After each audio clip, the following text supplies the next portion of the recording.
आज की क्लास में हम बात करने वाले हैं सदिश राशियों के योग के बारे में, है ना। Addition of vector quantity. मुख्य रूप से हम दो नियम पढ़ेंगे, एक त्रिभुज नियम और एक समांतर चतुर्भुज नियम, है ना। त्रिभुज नियम, जब भी आपको दो वेक्टर जोड़ने हो, ठीक ना, जिसमें मान लेते हैं ये अपना पहला वेक्टर ए है और दूसरा वेक्टर बी है, ठीक है।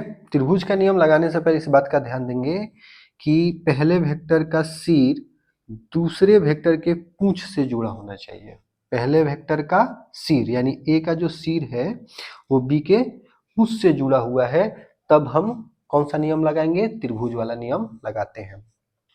तो जो इनका परिमाणी सदिश होगा, है ना, रिजल्टेंट होगा, वो कुछ इस तरीके से होगा।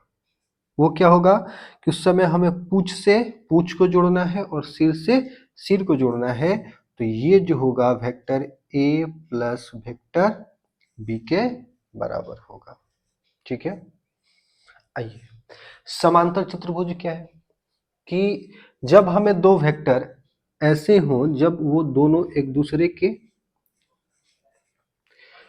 है ना, पूंछ से जुड़े हो, मतलब दोनों का पूंछ आपस में जुड़ा हो, तब, है ना। थोड़ा सा इसको इधर ले लेते हैं।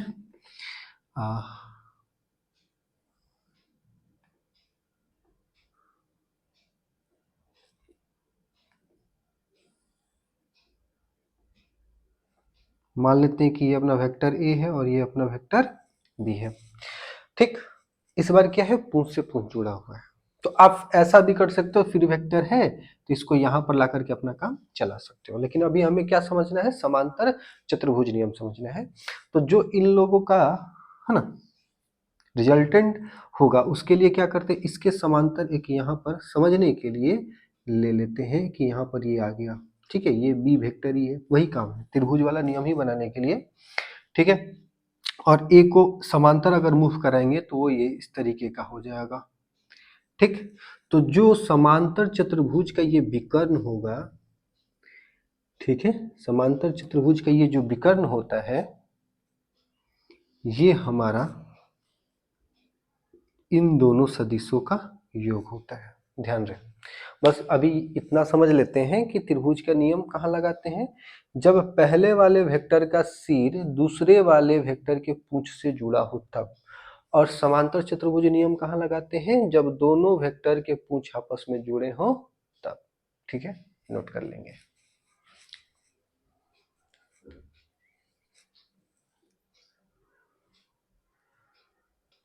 अब बात कर लेते हैं हम योग के त्रिभुज नियम पे, है ना, ट्रायंगल लॉ ऑफ एडिशन पे बात कर लेते हैं। जैसे कि हमने जाना कि अगर हमें दो वेक्टर, मान लेते हैं कि ये ए है, वेक्टर ए, और एक ऐसा वेक्टर ले लेते हैं जो हमारा वेक्टर बी है, इन दोनों को जोड़ना है किस नियम से?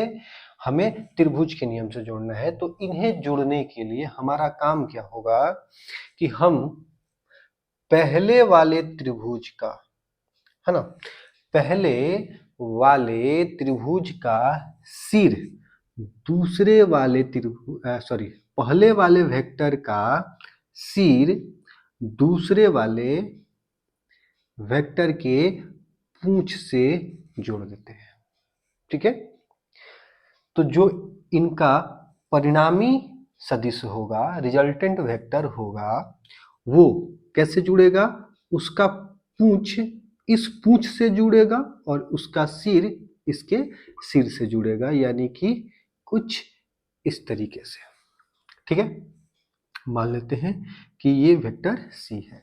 कहने का मतलब ये है कि वेक्टर सी जो है हमारा vector A plus vector B का परिणामी सदिश है ना, ठीक।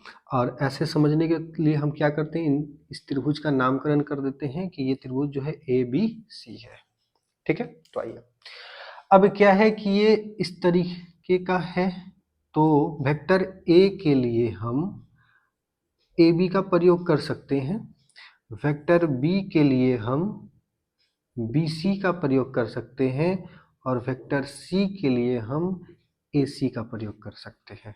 थोड़ा सा ध्यान देंगे, ठीक। तो अब क्या लिख सकते हैं, हम लिख सकते हैं कि AC बराबर AB प्लस BC। ठीक है, AC, C के लिए हमें AC लेना है, A के लिए AB लेना है और B के लिए BC लेना है। ठीक है, अब AC को उधर ले जाते हैं तो इधर 0 हो जाएगा, यानी A plus B, AB plus BC minus, है ना, इधर प्लस में तो इधर हो जाएगा माइनस AC। बात समझ पा रहे हैं? हो जाएगा 0। अच्छा, एक बात बताइए, अगर ये वेक्टर C है, ठीक है, और तो क्या हम इसे अगर डायरेक्शन चेंज कर दें तो माइनस C लिख सकते हैं क्या? लिख सकते हैं ना, ऋणात्मक सदिश, है ना, विपरीत सदिश। तो हमने C का नाम क्या रखा है भैया? सर हमने जो C का नाम रखा है वो रखा है AC। तो C के लिए हमने AC रखा है, ये प्रारंभिक बिंदु है और ये अंतिम बिंदु है। तो नामकरण करते समय पहले प्रारंभिक और फिर अंतिम बिंदु को लिखा जाता है। ठीक है, तो जब आप इसका नामकरण करोगे तो इसका नामकरण क्या हो जाएगा, माइनस C के लिए, हाँ, यानी माइनस C का अगर नामकरण करोगे तो आप लिख सकते हो सर प्रारंभिक बिंदु C होगा, क्योंकि वेक्टर इस तरफ आ रहा है ना, डायरेक्शन इसका इस तरफ है, यानी प्रारंभिक बिंदु C होगा और अंतिम बिंदु इस तरीके का। बोले कोई दिक्कत नहीं ना? तो एक बात समझो, इन दोनों को मिला करके एक चीज लिखते हैं, ये माइनस का माइनस लिख लेते हैं और वेक्टर C के लिए आप क्या लिख सकते हो, AC, यानी माइनस, है ना, वेक्टर AC बराबर वेक्टर C ये हो जाएगा क्या? इन दोनों को देखो तो फिर से बता रहे हैं, ये माइनस का माइनस और C के लिए हम क्या प्रयोग लिए, AC, वेक्टर AC और CA। ठीक, यानी माइनस AC को, है ना, माइनस AC को प्लस CA लिख सकते हैं क्या? हाँ, लिखा जा सकता है, बिल्कुल लिखा जा सकता है। तो इसको भी याद रखेंगे कि अगर हम इसे इस तरीके से जोड़ें कि AB, vector AB plus vector BC plus vector CA, तो इसका जोड़ कितना होगा, 0 होगा। एक बात और हमने यहाँ पर सीखा कि अगर हमारे पास कोई वेक्टर AB है, ठीक है, तो हम उसे BA लिख करके माइनस चिन्ह लगा दें तो दोनों आपस में बराबर होगा। मान लो कि आपके पास कोई वेक्टर XY है, तो आप उसे माइनस YX वेक्टर लिख करके बराबर कर सकते हो, है ना? बात समझ में आया? ठीक है, थोड़ा सा और देखते हैं। अब बात कर लेते हैं समांतर चतुर्भुज नियम पे, है ना, यानी कि पैरेललोग्राम लॉ ऑफ एडिशन। जैसे कि अगर आपको दो वेक्टर दे रखे गए हो, मान लेते हैं ये वेक्टर A है और एक अपना वेक्टर B है, इन दोनों को जोड़ना है। तो इस बार हम प्रयोग में लेते हैं समांतर चतुर्भुज नियम। तो क्या है कि समांतर चतुर्भुज नियम से अगर आप चाहते हो दो सदिशों को जुड़ना, तो क्या करना होता है कि दोनों सदिशों का पूंछ पहले एक में बांधना पड़ता है, यानी दोनों सदिशों का पूंछ आपस में जोड़ना पड़ेगा। तो इसको क्या करेंगे, तो फ्री वेक्टर है, इसको हम ऐसे समांतर मूव करा करके यहाँ पर ला देंगे, डायरेक्शन नहीं बदलना चाहिए। तो ये कुछ इस तरीके का हो जाएगा B, ठीक है, ये हो जाएगा। ठीक, अब क्या है कि हमें जोड़ना है, तो दोनों पूंछ जुड़ गया। तो अब क्या करते हैं, हम इसके समांतर यहाँ पर मान लेते हैं कि उसे यहाँ पर भी अगर ले सकते थे, समांतर मूव करा करके यहाँ पर हम ला सकते थे, और इसको समांतर मूव करा करके यहाँ पर भी हम ले जा सकते थे। तो अब आप क्या देखोगे, अगर ये वाला हिस्सा आप बंद कर दो तो ये त्रिभुज ही बनता है ना, त्रिभुज बन रहा है। त्रिभुज का नियम लग जाएगा कि पहले वाले का सिर दूसरे वाले के पूंछ से जुड़ा हुआ है, तो हम क्या करेंगे, यहाँ से एक विकर्ण बना देंगे और ये विकर्ण जो होगा इसका परिणामी सदिश होगा। ये अगर वेक्टर B है तो ये भी वेक्टर B होगा, और ये A है तो ये भी वेक्टर A होगा। बात समझ में आया? और ये क्या कहलाएगा, वेक्टर C।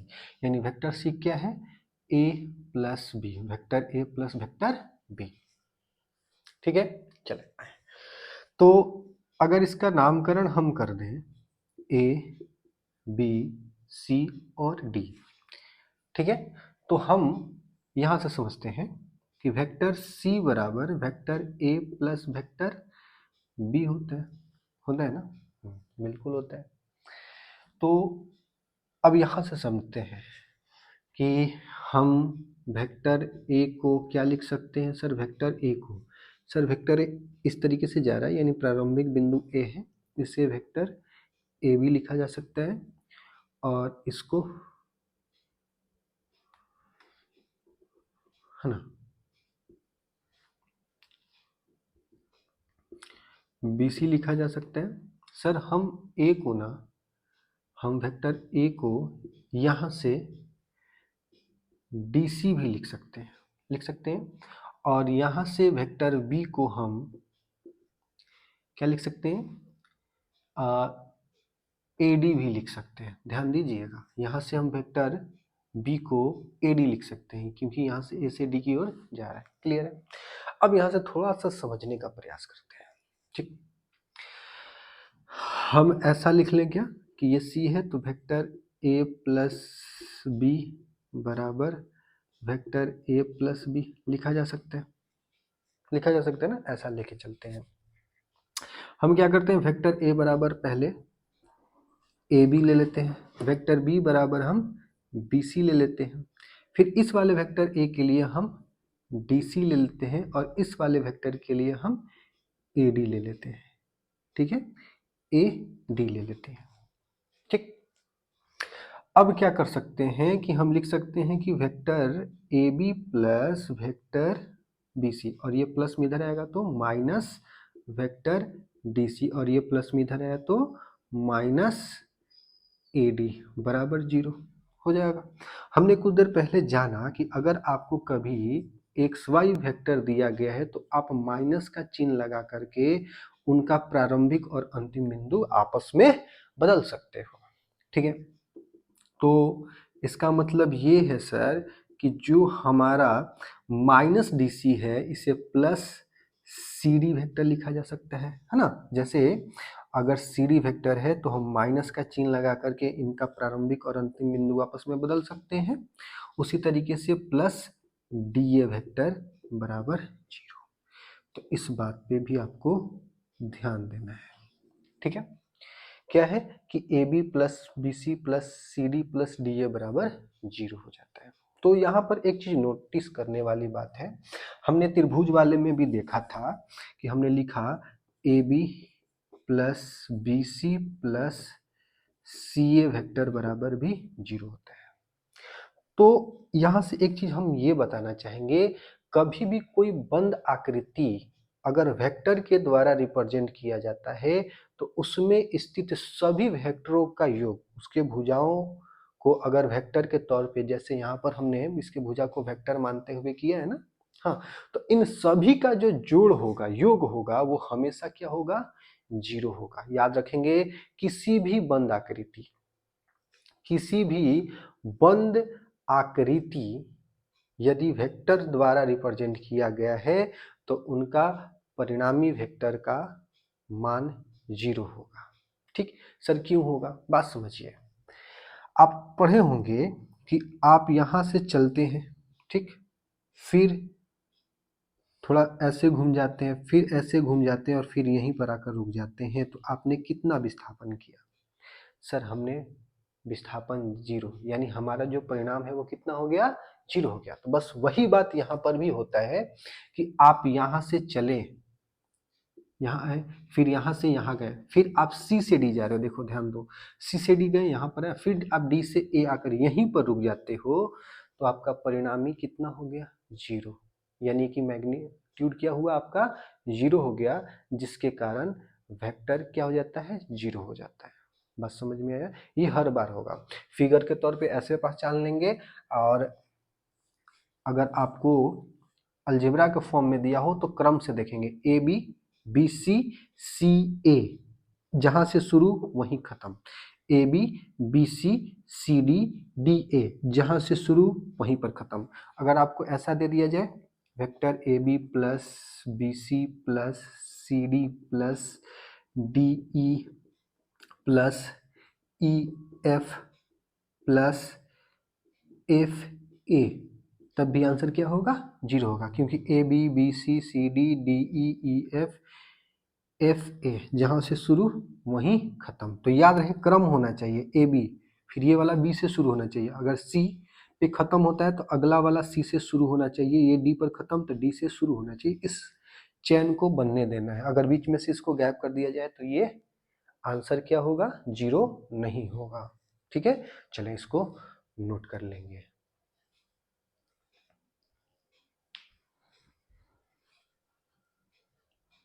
चलें थोड़ा सा और समझने का कोशिश करते हैं। हमने देखा कि अगर समांतर चतुर्भुज नियम से चलते हैं तो ये जो बड़ा वाला विकर्ण होता है वो वेक्टर ए और वेक्टर बी के योग को रिप्रेजेंट करता है। ठीक है, तो सर ये छोटा वाला किसको रिप्रेजेंट करता है ना? तो ये छोटे वाले को थोड़ा समझ लेते हैं, है ना।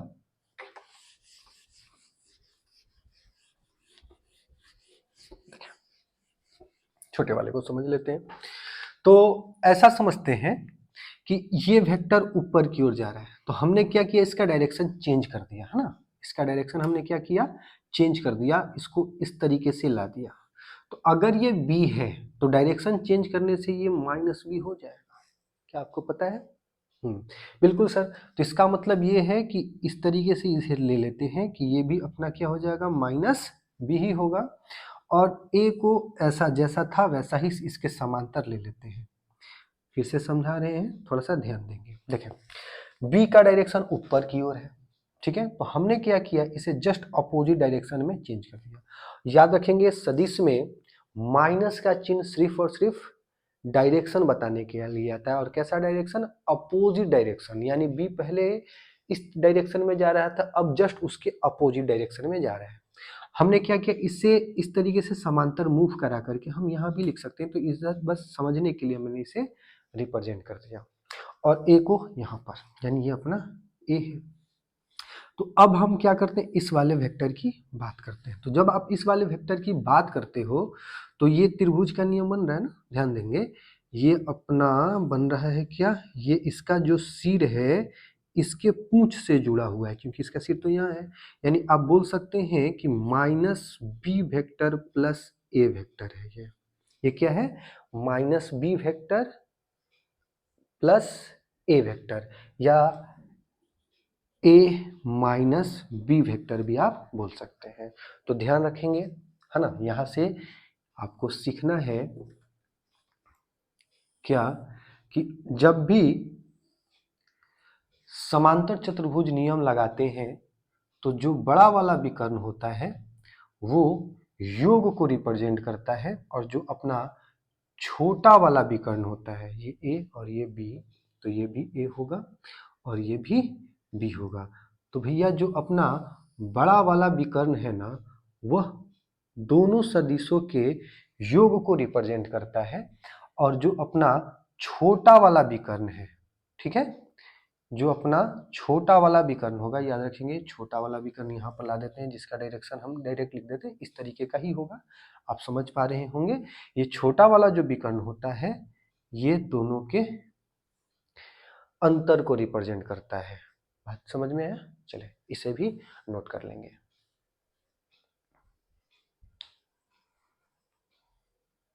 चले थोड़ा सा और देखते हैं, है ना। थोड़ा सा और देखते हैं।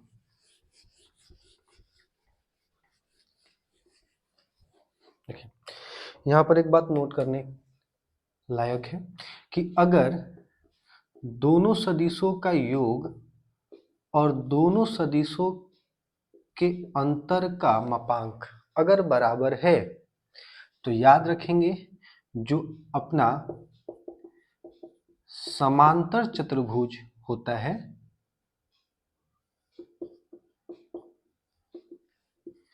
वह एक आयत होता है। कहने का मतलब ये है कि अगर ध्यान देंगे फिर से हमने कुछ इस तरीके का ही बात किया था।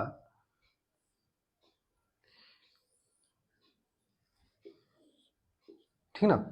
अगर a प्लस बी बड़े वाले को क्या बोलते हैं, a प्लस बी, और छोटे वाले को क्या बोलते हैं, a माइनस बी। अगर इन दोनों का मापांक बराबर आता है तो जो हमारा समांतर चतुर्भुज है वो एक आयत होगा, समांतर चतुर्भुज आयत होगा। प्रश्न पूछा जाएगा, ठीक है, कि बताइए कि ये आयत है या नहीं। तब हम उस समय यही करेंगे कि अगर ये दोनों हम बराबर ला देते हैं तो हम बोल देंगे कि वो आयत होगा।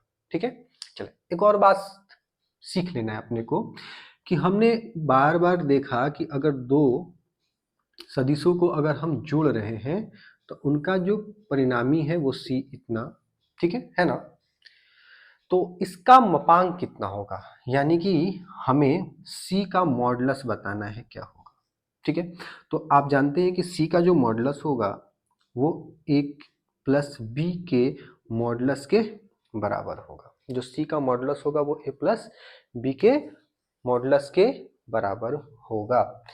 ठीक, देखें c का इसका मतलब ये नहीं कि आप c का vector a plus vector b के बराबर कर दोगे, ये गलत है। ठीक है ना, c का मापांक vector a plus vector b के मापांक के बराबर होगा, ना कि a का मापांक प्लस b का मापांक। ये गलत है, याद रखेंगे, ऐसा नहीं होता है, वो ऐसा होता है। ठीक है, थोड़ा सा इसको सॉल्व करते हैं। क्या करते हैं, दोनों तरफ वर्ग कर देते हैं, दोनों तरफ वर्ग कर देते हैं तो ये कुछ इतना हो जाएगा। ठीक है, तो इसको थोड़ा सा ओपन करते हैं, इसको लिख सकते हैं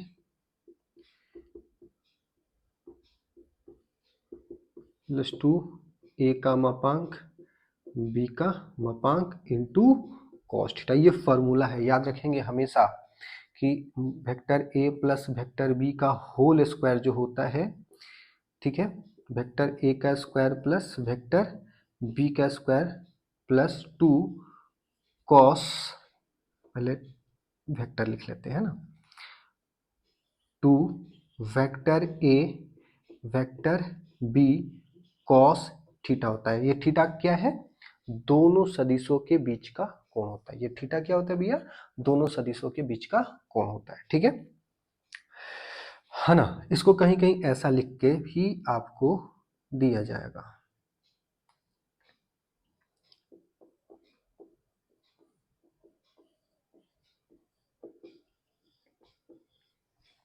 ठीक है, इस तरीके से भी लिख दिया जाएगा। तो इस बात पे भी ध्यान रखेंगे, अगर ये निगेटिव होगा तो ये निगेटिव हो जाता है, तो इतना होता है। ठीक है, आइए अब यहाँ पर आते हैं फिर से। इसका मतलब ये स्क्वायर जब उधर जाएगा तो रूट बनेगा, तो हम क्या बोलेंगे, जो हमारा परिणामी सदिश है उसका जो मापांक होगा वो अंडर रूट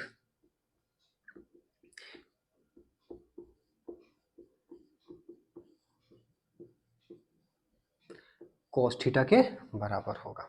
नोट कर लेंगे।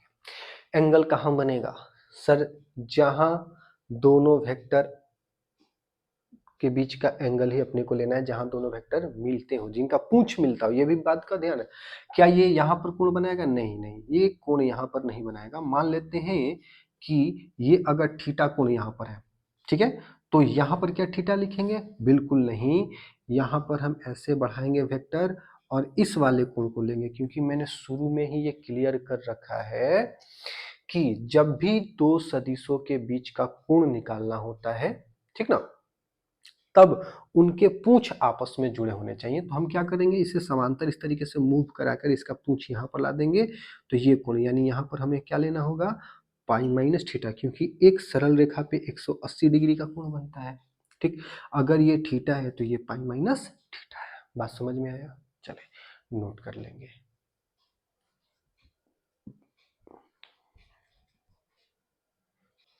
हमने एक प्रश्न ले रखा है, यदि दो मात्रक सदिशों का योग एक मात्रक सदिश है तो उन दोनों मात्रक सदिशों के, है ना, अंतर का मापांक निकालना है ना।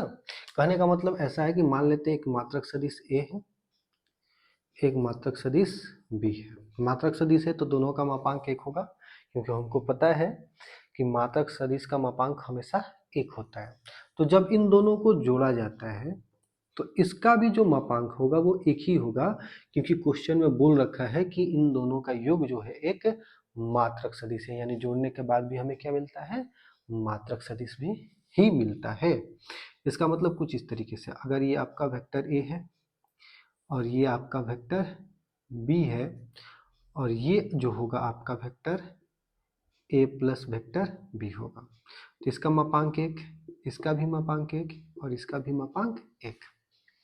इसका मतलब ये है कि इस निर्दिष्ट रेखा की लंबाई कितना है, एक है, इस वाले की लंबाई कितना है, एक है, और इस वाले की भी लंबाई एक है। तो एक ऐसा त्रिभुज जिसके तीनों भुजा आपस में बराबर हो वो समबाहु त्रिभुज होता है, और समबाहु त्रिभुज का प्रत्येक कोण जो होता है अंतः कोण वो 60 डिग्री का होता है। कितने का होता है, 60 डिग्री का होता है। लेकिन हमें ये नहीं निकालना है, हमें तो निकालना है दोनों के अंतर का मापांक क्या होगा ये। ठीक है, तो इसके मापांक निकालने से पहले थोड़ा सा समझ लेते हैं। हमें इसका मापांक का सूत्र पता होना चाहिए, तो पहले हम इसे इस तरीके से ले लेते हैं, ठीक ना। तो यह था अंडर रूट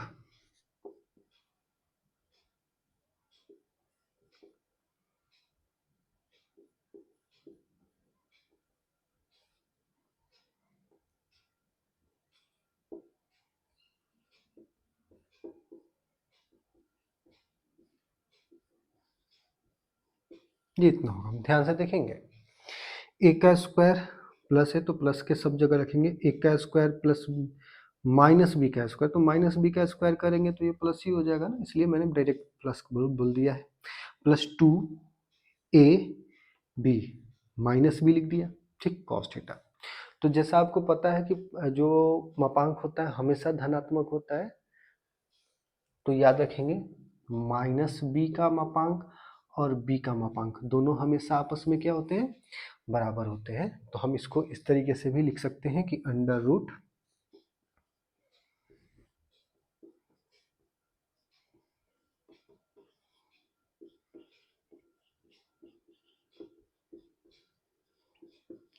इतना। अब हमें ए का मान पता है, मॉड बी का मान पता है, हमें क्या चाहिए, थीटा चाहिए। किसके लिए, निगेटिव के लिए, यानी इसे हम ए माइनस बी लिख सकते हैं। थीटा का मान निकालने के लिए यहाँ पर आते हैं, पहले इसको समझते हैं कि निगेटिव वाला का फिगर कैसे बनेगा। ये ऊपर जा रहा है तो ए धनात्मक डायरेक्शन में है, तो इधर लाएंगे तो ए क्या हो जाएगा, ऋणात्मक डायरेक्शन में हो जाएगा, यानी ये अपना माइनस बी है। ठीक, तो इसको ये मिला दिए तो ये क्या कहलाएगा, ए माइनस बी कहलाएगा। तो ये इन दोनों से यानी कि धनात्मक ए और ऋणात्मक बी के बीच का जो कोण होगा वही अपना थीटा का मान होगा। आइए समझते हैं, अगर ये 60 डिग्री है तो ये कितने डिग्री का होगा सर, 120 डिग्री। क्यों, क्योंकि ये एक सरल रेखा की तरह कार्य करेगा और एक सरल रेखा पे टोटल 180 डिग्री का कोण बनता है।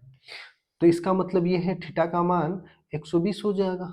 थीटा का मान क्या हो जाएगा, 120 हो जाएगा, क्योंकि वेक्टर ए और माइनस बी के बीच का कोण कितना है ना, 120 है। तो नहीं, ये गलत है, 120 नहीं होगा। क्यों, क्यों सर, क्योंकि हमने पढ़ रखा है कि जब भी हमें दो सदिशों के बीच का कोण पता करना हो तो पहले उन दो सदिशों को आपस में पूंछ के सहारे बांधा जाता है, यानी इन दोनों का पूंछ आपस में सटा होना चाहिए। लेकिन आप देख रहे हैं कि यहाँ पर ए का सिर है और बी का पूंछ है, तो हमें पहले क्या करना चाहिए कि दोनों को पूंछ से बांधना चाहिए। तो हम क्या कर सकते हैं, दो काम कर सकते हैं, या तो ए को ट्रांसफर करके है ना शिफ्ट करके यहाँ पर ला सकते हैं, या बी को यहाँ से शिफ्ट करके यहाँ पर ला सकते हैं। हम क्या करते हैं, ए को शिफ्ट कर देते हैं यहाँ से इधर। मान लो कि हम कुछ देर के लिए वेक्टर ए यहाँ पर ला दिए, तो ये वाला जो कोण होगा ना वही हमारा थीटा का मान होगा। ठीक है, हमेशा ध्यान रखेंगे दो सदिशों का पूंछ आपस में जुड़ा होगा तभी हम थीटा ज्ञात कर पाते हैं। तो ये कोण कितने का होगा, तो अब ध्यान से देखने वाली बात है, ये एक सरल रेखा है ना, और ये 120 डिग्री है ना, तो इसका मतलब ये कितना होगा, 60 डिग्री होगा। यानी थीटा का जो मान है अपना 60 डिग्री है। इसका मतलब सॉल्व करते हैं, 1 का स्क्वायर प्लस 1 का स्क्वायर, क्योंकि मॉड 1 का मान 1 है, प्लस 2 1 1 कॉस 60 डिग्री, 1 प्लस 2 गुना 60 डिग्री का मान कॉस 1/2 कट जाएगा, 1 हो जाएगा, यानी √1 प्लस 1 बराबर √3 इसका फाइनल उत्तर होगा। ठीक है, चलिए नोट कर लेंगे।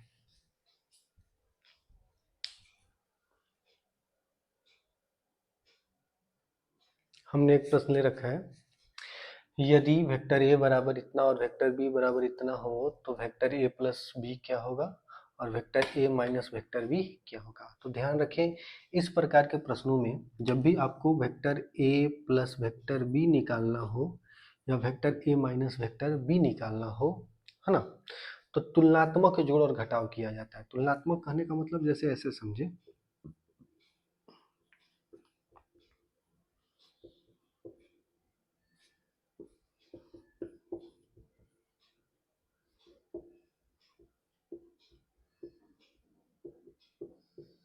जैसे यहाँ पर आई कैप है, यहाँ भी आई कैप है, तो आई कैप और आई कैप को बस एक साथ जोड़ेंगे। तो इसको आपस में जब आप एक साथ जोड़ेंगे तो A1 प्लस B1, ठीक है, और आई कैप बाहर आ जाएगा, ऐसे समझे।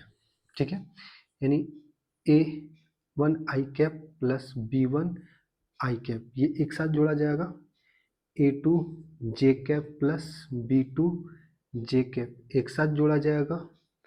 A3 के कैप प्लस B3 के कैप एक साथ जोड़ा जाएगा। ठीक, तो ये क्या हो जाएगा, I कॉमन निकल जाएगा, I1 plus A1 plus B1 आई कैप, A2 प्लस B2 जे कैप, A3 प्लस B3 के कैप। ठीक है, इस तरीके से ही जोड़ा जाता है। एग्जाम्पल से समझते हैं कि अगर आपको दे दिया जाए I2j प्लस 3k और B दे दिया जाए 3i cap plus 2j cap minus 1, है ना, माइनस k कैप, इसे जोड़ना है, हमें क्या निकालना है, वेक्टर a प्लस बी। तो सिंपल सा हम क्या करेंगे, आई को जोड़ देंगे, यहाँ पर कुछ नहीं, इसका मतलब 1 है, 1 प्लस 3 4i, 2 प्लस 2 4j, और 3 में से 1 घटा देंगे प्लस का 2k, बस यही करना होता है ना। तो इसी प्रकार से इसमें भी तुलनात्मक जोड़ होगा। कहने का मतलब आई वाले में से आई वाले को घटाएंगे, जे वाले में से जे वाले को घटाएंगे और के वाले में से के वाले को घटाएंगे। ठीक है, चलिए इसको खुद से बना लेंगे। आज के लिए इतना ही।